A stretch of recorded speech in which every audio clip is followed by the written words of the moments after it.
What is going on, everybody? Welcome back to the channel. After Sound here, bringing you Splinterlands content every single day. We also stream right here on this channel every Tuesday, Thursday, and Sunday morning, so come by and say hello. All right, well, with the announcement of the Soulbound reward cards coming out earlier today, and the conscript ability confirmed, as well as a conscript rule set potentially coming forth in the future, I believe that Gladiator cards are about to become much more important and much more relevant. Also, keep in mind that Gladiator cards were just added to tournaments, and I believe there is a Ghost card tournament for Gladiator cards, or including Gladiator cards, it has just started, and I'm sure there'll be many more. So this is something that I've been wanting to do for a while. I just never had the motivation to get around to.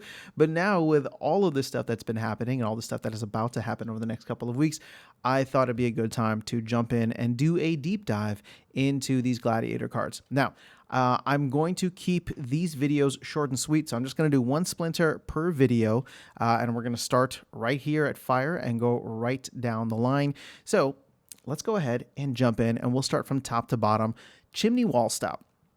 Now, Chimney Wall Stop, I'm going to go ahead and look at the stats. So at level 1, you get 5 damage, 1 speed, 3 armor, 8 health, the Bloodlust ability, of course, and then putting him in the reach position. Now, I actually really like this card. With Tarsa is okay, but it's actually with Yasik where I feel like he becomes so much better, because you get the Pierce. He's already got 5 damage, which is significant, but you get the Pierce, you get the increased speed to level 3, or speed of 3, right? And of course, the ability to, well, Scattershot doesn't affect him, but right off the get-go, I would say he becomes much more valuable at that level. Now, I only have a level 3 version, probably, I don't think I even have a level 4. Nope, I'm working towards a level 4. But at maxed for silver is where I'm really excited about, because now, especially because I like to throw him in the reach position behind Grum when playing Yasik, this to me becomes super clutch, because now I don't need to waste another position with armor repair. So this card is something that I think will be very valuable in silver level brawls if you can get this, if you can get him maxed up to here. Now again, it's 60 BCX, so it's not a small amount, but I do think people are obviously going to reach silver before gold and before gold and diamond plus. But that to me is exciting as somebody who participates mostly in gold level brawls. I think even at level 5, which is max for silver, he could be quite dominant with some of the other people that you compare him with, namely Grum Flameblade. So as you go higher up the list here, let's look at maxed for gold. Well, you can already see that at max for silver, the damage increases up to 6. That stays at 6 for max for gold, but it looks like some stat increases. So increase of speed to 3, increase of armor to 4, increase of health to 9. And then I like this. It's just okay, the strengthen, but it does help overall to give the entire team a little bit of a boost. So again, as a common card, this thing is pretty powerful, especially at the higher levels. So I'm excited, because I actually have not done this. Is a blind run through. I have not done this with any of the cards. I mean, I've done them with some as I've gone through and open packs and such, but this will be a full-on study as to what there is out there. Now, Crash Wanderford. I am really excited to start using this guy, because I just got him to level 4, which again is a silver level ability. In the beginning, I never used him, and in fact, even up to this point, I haven't really used him. The speed is nice, but the Bloodlust doesn't make sense because he has no attack. But as you see here, once he gets to level 4, now all of a sudden there's Thorns damage, and so there might have been 1 or 2 situations in which I had a non-melee game that I threw him in, but now I don't mind throwing him in as a small kind of tank there. That 1 at level 4 is super hard to hit due to the 7 speed. He's only 4 mana, so you can play him in Little League. 7 health makes him a decent meat shield. And then, of course, the Thorns that affects any of the melee monsters attacking him. What makes this great, though, is that anytime he kills a monster because of the Thorns damage, and then as you see here in gold, level 7, so the middle of gold, you get return fire. So again, he's becoming a phenomenal non-magic, so anti anything non-magic tank, right? Both Thorns, both melee and range attack. So this is one that I'm excited to get leveled up because again, I think it makes for a pretty solid, 4 mana meat shield. And then at the highest levels, which I don't expect to be at for a while, you get dodge, which look, speed of 8, dodge. I mean, just imagine throwing this guy in with Yasik, for example. Now, I mean, they'll have a speed of 10. I don't know if anyone will be able to hit him. Speed of 10 with dodge, and then if you do hit him with a non-magic attack, you're gonna take some damage back. So really cool. It's a common card. I hope that we can get it. I can get it there sooner rather than later. Now, Aurella Abaddon, I actually do use this card quite a bit. I love any Bloodlust cards that aren't like straight up or only attacking the front portion. So you can see here that from the get-go, you get a sneak attack with a damage of 2 and a speed of 3. Now, his health is low, but come on, 2 mana for 2 attack at level 1. I mean, you playing with Tarsa, which is what I normally do. You play with Tarsa, and all of a sudden, I mean, you're paying 2 mana for a 3 damage attack for somebody that at level 1, a speed of 3, that's not too bad, right? It's average, I would say. And he's sneak attacking. So if you're able to get in some attacks on weaker monsters in the back line, boom, all of a sudden he starts getting big and strong. So this is a card that I like to use. Because of the low health, I also like to throw him into any kind of equalizer rule sets whenever those come about. So if we're looking, though, at level 4, which would be maxed for silver. Now, keep in mind, this is a rare card, right? So level 2 is maxed for bronze. Level 4 is maxed for silver. No new abilities, but your health does double to 4, and your attack does increase to a damage of 3. Again, like I said, I love pairing him up with Tarsa because now you're doing 4 damage for 2 mana. In gold, it looks like you get True Strike as well as an increased speed. So now you got a pretty fast dude attacking the back line, and then of course at the max for Diamond Plus, we'll just say, you will get an increased health and then increased attack. So now this guy's doing 4 damage for 2 mana. So really, really solid card. But what I like, and as I've said, I can use him at the lowest levels. In fact, out of all of the fire cards here that I've had, he's the one that I use the most whenever I get the opportunity. Well, he's the one that I've been traditionally using the most. And like I said, that's because I've been playing in Brawls for quite a bit. But with Conqueror Yasik and me getting Conqueror Yasik now to level 3, thanks, Luthien, if you're watching this, for helping me out with that.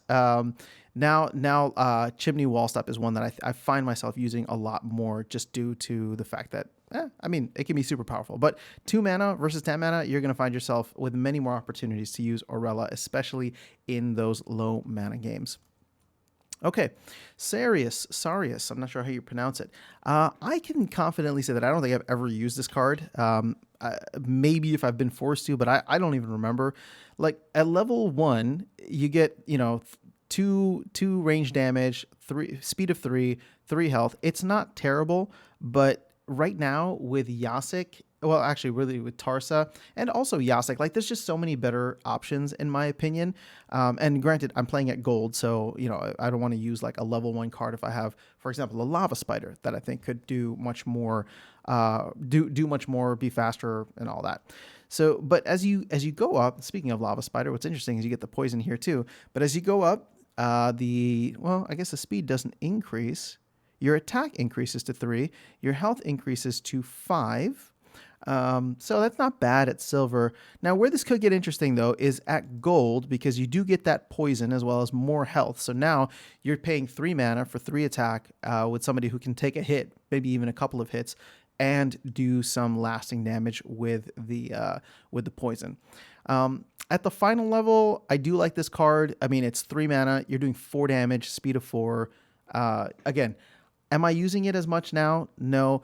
Would I use it if I had something like Jotun? Potentially, but with Yasik and Tarsa, it's just not making much sense. Or even Yasik, Tarsa, or even any of the Dragon Summoners or Lux Vega, it doesn't make as much sense right now, and I find myself using the others. Okay, Gorth. Now, this is a card that I have gotten recently, and I've been excited to use or try out, but it just, again, there's really solid tanks within the Fire Splinter, both from Untamed as well as Chaos Legion. So, and actually even Rift Watchers, if you think about it, Septic Slime is a phenomenal tank with that self-heal. So the thing is, like, as an epic card, at level 1, I mean, this thing's okay. It can, it can take a hit, it can deal some damage. It's a little slow. And so I'm actually excited to give it a try with Yasik. And what I would love to do in thinking about it now is, man, when the conscript rule set pops up, for example, if I get a conscript rule set in if I get a conscript rule set in a guild brawl, right? And because that would be the only situation. Conscript rule set, guild brawl, I'm able to use two. I would love to throw both of these guys in under Yasik, because then they become fast and they both have pierce and they can just start to do some real damage. And then I can also speed them up with Countess Sinesh. I can speed them up with Supply Runner. So it'll get really fun when I can pair them up one against the other, because now we're doing 10 damage both with Pierce. So that's exciting, but that's going to be a very specific instance, right? It's going to have to be a rule set where I can use Yasik because of that. If I have to use the conscript ability to use a second summoner, for example, I'm losing a lot of the benefits of Yasik. So again, I don't know that I would see myself using him much, because again, I only have one BCX of it. Now, as you go up higher, oh wow, looks like level 2. It's just a small health increase. You do get a 6 damage or damage increase at level 3, which is maxed for silver.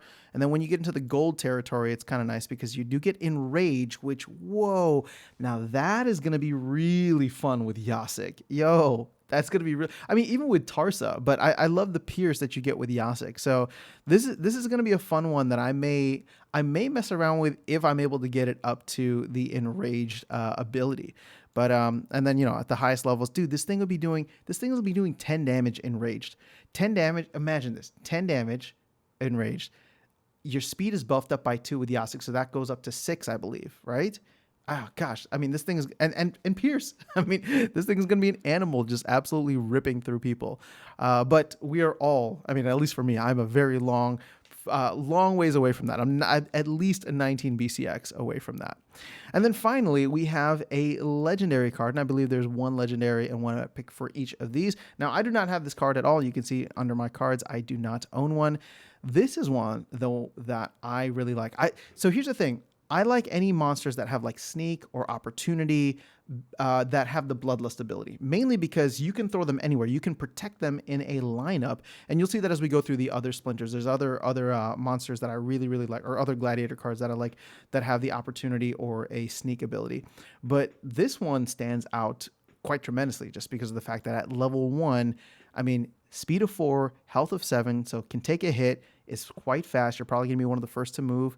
And damage of 3 isn't great, but for 5 mana, you're getting the opportunity ability. So you're going to go for the weakest monster on the board. Now, again, imagine this with a Yasik where you get Pierce, but you don't even need Yasik once you get it to level 2, and that's only 3 BCX, because now you get an increase in attack, so you're doing 4 damage, and you get Pierce. I mean, and then this thing just gets ridiculous as you get a little bit higher. Now not only are you going for the weakest monster, but if the weakest monster does survive your attack, you have a chance of stunning them. And then Redemption is just a nice little add-on here. So I am excited to hopefully open 1 at some point in the future. But if I can get 3 at some point and get that Pierce, ooh, that's going to be real nice. It's going to be real nice. And then the thing is, you can pair this well with someone like Tusk the Wide, who offers the Inspire ability, right? So even at level 1, this card can be very powerful. And again, I play primarily at gold, and I would say that I would probably use this card even if it was only level 1. If I, pair it with Tusk, pair it with Yasik, get that extra speed, get that Pierce, and then boom, you're off to the races. I love it. So the Fire Splinter has quite a bit to show. Again, here's where I am at currently, and this is through about, I think, 70 packs open so far. But I have a level 3 and level 4 common. I have maxed for bronze, both of my rares, and then I have a Gorth, which isn't technically maxed for bronze. I think you can have level 2 epics in bronze, and then of course no legendary. But that is all I have for you guys in this video. Like I said, I wanted to keep them short. Obviously this went on a little bit longer, so I'll try to keep the others a little bit shorter. But I'll be going through them over the next couple of days, so keep an eye out for it. That's all I got. Have an amazing rest of your day. I'll catch you all in the next video and see you around the game. Take care.